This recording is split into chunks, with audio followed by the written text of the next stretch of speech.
Good afternoon. I would like to welcome you all to the 23rd extraordinary session of the Igad Assembly of Heads of State and Government. Today's session is called to discuss and pass resolution on the current conflict in South Sudan. Following our trip yesterday to Juba, myself and President Kenyatta have held fruitful talks with President Salva Kiir and his cabinet in a way forward. It is my hope and expectation that our discussion will point to mechanisms to help resolve the crisis. I would like now to give the floor to Ambassador Engineer Mahbub Mali, Executive Secretary of Igad, to make his opening remarks. Your Excellency, you have the floor. Allow me to welcome Your Excellencies to Nairobi for this extraordinary summit of Igad to deliberate on the crisis in the Republic of South Sudan. This meeting aims to present our recent efforts to ensure peace and stability return to South Sudan. A week ago, the Igad Council of Ministers visited Juba on an assessment mission to meet with the government of South Sudan and indeed to get a better understanding of how this violent conflict had broken out. Yesterday, our chairman, Hailemariam Desalegn, and I visited Juba. We held positive talks with His Excellency President Salva Kiir and other government and party leaders. These efforts reflect the importance of South Sudan to the stability of this region and our mutual desire to achieve sustained peace and prosperity. I have every expectation that this meeting will agree on concrete measures that will enable South Sudan to return to its path of peace and development. Your Excellencies, ladies and gentlemen, 8 years ago, we met here in Nairobi to witness the signing of the historic Sudan Comprehensive Peace Agreement that ended one of Africa's longest conflicts. The CPA, which was negotiated under the auspices of Igad, not only marked the beginning of a new and brighter future for Sudan, but also signaled a new era for Africa, where African solutions could be applied to African problems through dialogue. We are again convening this summit after 2 years of the establishment of the young nation of the Republic of South Sudan to diagnose and resolve the unfolding crisis using the African method of dialogue and negotiated settlement of conflict. South Sudan is now at a critical phase. A political problem within the ruling party SPLM, which was also the vehicle of liberation, has turned into a violent confrontation that risks taking on dire ethnic direction. Many innocent South Sudan civilians have been killed, others displaced and their property destroyed. Kenyans, as well as other Igad citizens in South Sudan, who when seeking opportunity and to contribute to building a nation, have also suffered grievously. The safety of all these people is foremost in my mind. Whatever political problems there are, our people must not be made to suffer for them. I have directed that every effort be made by my government, alongside the South Sudan leadership, our neighbors, and members of the international community, to ensure the safety of Kenyans and all civilians caught in this unfortunate violence. The people of South Sudan and this region are indeed tired of war. They now only want wars to be fought against poverty, disease, and ignorance. The present crisis, if not contained, will produce millions of internally displaced persons and refugees and set back this region immeasurably. An internal military solution in a situation of high militarization and the threat of ethnic splits is highly unlikely to succeed without deeply rupturing the social and political bonds amongst people. We have no time.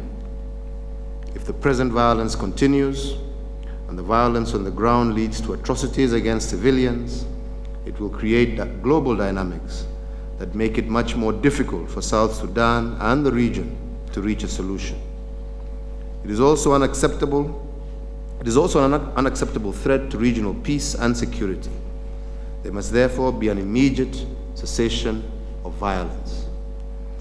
Excellencies, ladies and gentlemen, we need to be practical and coordinated. And in this regard, we call upon our South Sudanese brothers and sisters to immediately undertake some of the following measures: a cessation of hostilities by all parties. The detainees are part of South Sudan's leadership and as such are part of the solution. South Sudan's legal system must process them as it should, while they are treated humanely and quickly enabled to be an integral part of the dialogue that will solve the underlying political problems that have brought us to this unfortunate crisis.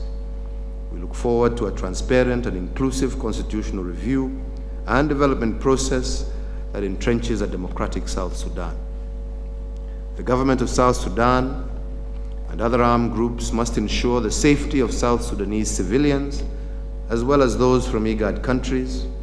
An evacuation of Igad citizens must be assured through guarantees that airports and roads will be secured quickly and comprehensively.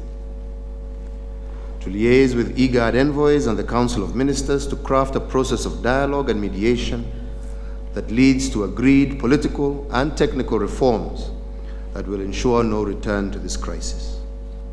The African Union, the broader international community, and the United Nations have an important part to play, and they too should act immediately to ensure that humanitarian help is immediately delivered to the displaced people, as well as foreign refugees in UN camps, support the Igad process and position that benefits from long experience and the fact that we are part of this region, generously pledge to support the constitutional and other political reforms that will emerge from the dialogue, ensure that the African Union and other African countries seek to contribute ideas and to support the process of ensuring that outcomes of the dialogue between the leadership of South Sudan is informed by the experience of Africa.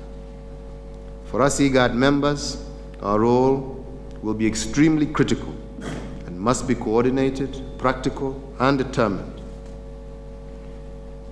It is my proposal that we appoint 2 experienced envoys who have the faith of the people and leadership of South Sudan. I personally have appointed General Lazarus Sumbeyo, the Kenyan Special Envoy for South Sudan, and indeed propose him to you to be part of this team. For the Council of Ministers also to continue working with the government of South Sudan while making contact with Dr. Riek Machar and other leaders critical to bringing about peace. The Council should keep this summit closely appraised of developments, particularly in the maintenance of peace on the ground.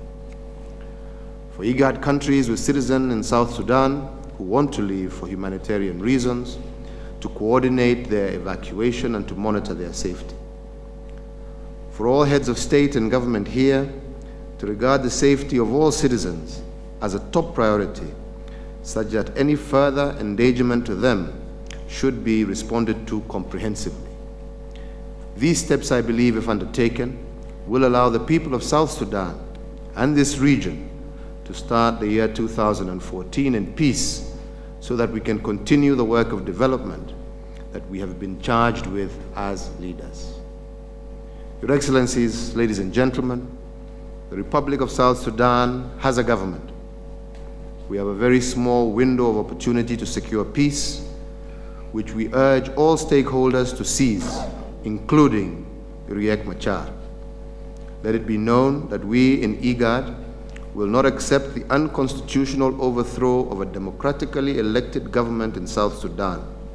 Violence has never provided optimum solutions. Violence begets more violence. We will also not allow the continued killing of civilians and the wanton destruction of property.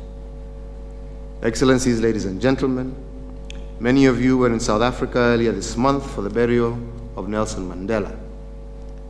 As he was sworn in as President of Free South Africa, he said, and I quote, "Out of the experience of an extraordinary disaster that lasted too long, must be born a society of which all humanity will be proud." We fully accept our late icon's wisdom in understanding that great adversity can only be reasonably borne when there is a determination to forge societies and communities that are positively transformed. We know the suffering of the people of South Sudan in decades past.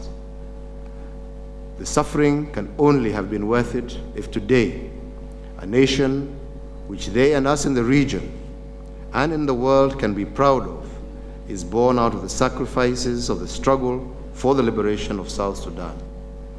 This present crisis must end so that this promise is not betrayed, and all South Sudanese leaders must hold themselves accountable for delivering what their people so desperately desire: a nation able to resolve its political differences peacefully and that allows its people a chance to lead decent and safe lives.